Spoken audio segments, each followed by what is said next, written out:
IPL dhamaka ವಿಶೇಷ ಕಾರ್ಯಕ್ರಮಕ್ಕೆ ಸ್ವಾಗತ. ನಾನು ಚಿದಾನಂದ ರುದ್ರವರ್ಮನ್. ನಮ್ಮ RCB ಇವತ್ತು ಫೈನಲ್ಗೆ ಲಗ್ಗೆ ಇಟ್ಟಿದೆ. ಹೌದು, 9 ವರ್ಷಗಳ ಬಳಿಕ, ಹೌದು ವೀಕ್ಷಕರೇ, 9 ವರ್ಷಗಳ ಬಳಿಕ RCB ಫೈನಲ್ಗೆ ಲಗ್ಗೆ ಇಟ್ಟಿದೆ.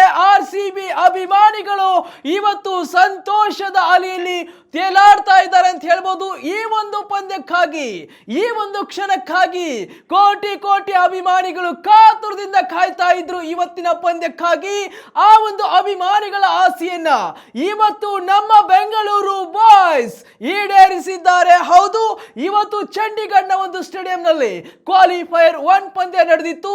ಈ ಒಂದು ಪಂದ್ಯದಲ್ಲಿ RCB ಅದ್ಭುತವಾಗಿರ್ತಕ್ಕಂತಹ ಗೆಲುವನ್ನು ಕಾಣುವ ಮೂಲಕ ಫೈನಲ್ಗೆ ಲಗ್ಗೆ ಇಟ್ಟಿದೆ. ಮೊದಲೇ ಆರಂಭದಲ್ಲೇ ಟಾಸ್ ಅನ್ನು ವಿನ್ ಆಗಿರ್ತಕ್ಕಂತಹ RCB ತಂಡಕ್ಕೆ ಪಕ್ಕ ಇವತ್ತು ನಮ್ದೇ ಗೆಲುವು ಎನ್ನುವಂತಹ ಮಾತನ್ನ ಹೇಳಲಾಗಿತ್ತು. ಅದರಂತೆಯೇ RCB ಟಾಸ್ ಅನ್ನು ವಿನ್ ಆಗಿ ಬೌಲಿಂಗ್ ಅನ್ನು ಆಯ್ದುಕೊಳ್ತು. ಈ ಬೌಲಿಂಗ್ ಆಯ್ದುಕೊಳ್ಳುವ ಮೂಲಕ ಪಂಜಾಬ್ ಕಿಂಗ್ಸ್ ನ ಬ್ಯಾಟ್ಸ್ಮನ್ಗಳು ಅಂಕನ ಕಿಳಿದ್ರು. RCB ಬೌಲರ್ಸ್ ಗಳ ಆರ್ಭಟದ ಮುಂದೆ ಪಂಜಾಬ್ ಕಿಂಗ್ಸ್ ಬ್ಯಾಟ್ಸ್ಮನ್ಗಳು ಮಕಾಡೆ ಮಲಗಿಸ್ಬಿಟ್ರು. ಪ್ರಿಯಾಂಶ್ ಆರ್ಯ, ಶ್ರೇಯಸ್ ಅಯ್ಯರ್, ಇಂಗ್ಲಿಷ್, ವದೇರಾ, ಶಶಾಂಕ್ ಸಿಂಗ್, ಮುಷೀರ್, ಹರ್ಷದೀಪ್ ಸಿಂಗ್, ಹೀಗೆ ಎಲ್ಲ ಪಂಜಾಬ್ ಕಿಂಗ್ಸ್ ನ ಬ್ಯಾಟ್ಸ್ಮನ್ಗಳು ಪೆವಿಲಿಯನ್ ಪರೇಡ್ ನಡೆಸಿದ್ರು. ಇತ್ತ ನಮ್ಮ RCB ಬೌಲರ್ಸ್ಗಳು ಆರ್ಭಟವನ್ನ ನಡೆಸಿದ್ರು. ನಮ್ಮ ಯಶ್ ದಯಾಳ್, ಭುವಿ, ಹೆಜಲ್ವುಡ್ 3 ವಿಕೆಟ್, ಯಶ್ ದಯಾಳ್ ಅವರು 3 ವಿಕೆಟ್, ತದನಂತರದಲ್ಲಿ ಶಪಾಡ್ ಅವರು ಕೂಡ, ನಮ್ಮ ಕೆರಿಬಿಯನ್ ದೈತ್ಯ ಅವರು ಕೂಡ 1 ವಿಕೆಟ್, ಭುವನೇಶ್ವರ್ ಕುಮಾರ್ 1 ವಿಕೆಟ್, ಹೀಗೆ ಎಲ್ಲ ಬೌಲರ್ಸ್ಗಳು ವಿಕೆಟ್ ಅನ್ನು ತೆಗೆದು ಇವತ್ತು ಚಂಡೀಗಢ ಪಿಚ್ ನಲ್ಲಿ ಅವರದೇ ಆದ ಹೋಮ್ ಗ್ರೌಂಡ್ ನಲ್ಲಿ ಗೆದ್ದು ಬೇಕಿದೆ ನಮ್ಮ RCB ಹುಲಿಗಳು. ಅದೇನ್ ಸಣ್ಣ ಟೀಮ ನಮ್ಮ RCB ಅಂತಂದ್ರೆ ಈ ಒಂದು ಕ್ಷಣಕ್ಕಾಗಿ RCB ಅಭಿಮಾನಿಗಳು ಕಾತರದಿಂದ ಕಾಯ್ತಾ ಇದ್ರು.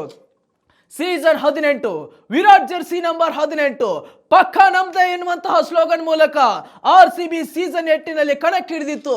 ಯಾವುದೇ ಆಟ ಬರಲಿ, ಯಾವುದೇ ತಂಡ ಬರಲಿ, ಗೆದ್ದೇ ಗೆಲ್ತೇವೆ, ಮುನ್ನುಗ್ತೇವೆ, ಈ ಬಾರಿ ಕಪ್ಪನ್ನ ಮೇಲೆ ತುತ್ತೇವೆ ಎನ್ನುವಂತಹ ನಿಟ್ಟಿನಲ್ಲಿ RCB ಈ ಬಾರಿಯ ಸೀಸನ್ ಅಲ್ಲಿ ಕಣಕ್ಕಿಳಿದಿತ್ತು. ಆ ಗೆಲುವನ್ನ ಕಾಣ್ತು. 101 ರನ್ಗೆ ಆಲ್ ಔಟ್ ಆಗಿರ್ತಕ್ಕಂತಹ ಪಂಜಾಬ್ ಕಿಂಗ್ಸ್ ತಂಡದ ಗುರಿ ಬೆನ್ನು ಹತ್ತಿದ ನಮ್ಮ ಬೆಂಗಳೂರು ತಂಡ ಫಿಲ್ ಸಾಲ್ಟ್ ಅವರ ಅಬ್ಬರಕ್ಕೆ ಉಪ್ಪಿಗಿಂತ ರುಚಿ ಬೇರೆ ಇಲ್ಲ ಎಂಬ ಮಾತಿನಂತೆ ಅಬ್ಬರದ ಬ್ಯಾಟಿಂಗ್ ಅನ್ನು ನಡೆಸ್ತಾರೆ. ನಮ್ಮ ವಿರಾಟ್ ಕೊಹ್ಲಿ ಅವರು chase machine, run machine, chase king ಎನಿಸಿಕೊಂಡಿರ್ತಕ್ಕಂಥ ವಿರಾಟ್ ಕೊಹ್ಲಿ ಅವರು ಕೇವಲ 2 ಬೌಂಡ್ರಿ ಬಾರಿಸ್ತಾರೆ. ಆದರೆ ಅವರು ಬೇಗನೆ ಔಟ್ ಆದ ನಂತರ ನಮ್ಮ ಕನ್ನಡಿಗ ಮಯಾಂಕ್ ಅಗರ್ವಾಲ್ ಅವರ ಜೊತೆ ಗೂಡಿರ್ತಕ್ಕಂಥ ಫಿಲ್ ಸಾಲ್ಟ್ ಅವರು ಬೌಂಡರಿ 6 ಅನ್ನ ಸಿಡಿಸ್ತಾರೆ. ಪಂಜಾಬ್ ಕಿಂಗ್ಸ್ ತಂಡಕ್ಕೆ ಯಾವುದೇ ಒಂದು ಸಣ್ಣ ಅವಕಾಶವನ್ನು ಕೂಡ ಮಾಡಿಕೊಡುವುದಿಲ್ಲ. ಮಯಾಂಕ್ ಅಗರ್ವಾಲ್ ಅವರು ಕೊನೆಗೆ 19 ರನ್ ಗಳಿಸಿದಾಗ ಔಟ್ ಆಗ್ತಾರೆ. 2 ಬೌಂಡರಿ, 1 ಸಿಕ್ಸರ್ ಅನ್ನ ಸಿಡಿಸಿ ನಮ್ಮ ಕ್ಯಾಪ್ಟನ್ ರಜತ್ ಪಾಟಿದಾರ್ ಅವರು ಬರ್ತಾರೆ. 1 ಬೌಂಡರಿ, 1 ಸಿಕ್ಸರ್ ಸಿಡಿಸಿ RCB ತಂಡಕ್ಕೆ ಒಂದು ಅಭೂತಪೂರ್ವವಾಗಿರ್ತಕ್ಕಂತಹ ಗೆಲುವನ್ನು ತಂದುಕೊಡ್ತಾರೆ. ಈ ಒಂದು ಕ್ಷಣಕ್ಕಾಗಿ RCB ಅಭಿಮಾನಿಗಳು ಕಾತರದಿಂದ ಕಾಯ್ತಾ ಇದ್ರು.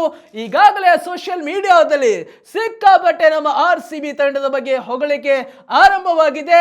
ಗುಜರಾತ್ ಅಹಮದಾಬಾದ್ಗೆ ನೇರವಾಗಿ ಶಿಫ್ಟ್ ಆಗಿದ್ದಾರೆ ನಮ್ಮ ಬೆಂಗಳೂರು ತಂಡ. ಇವತ್ತು ಗೆದ್ದು ಬೀಗಿದೆ RCB ತಂಡ.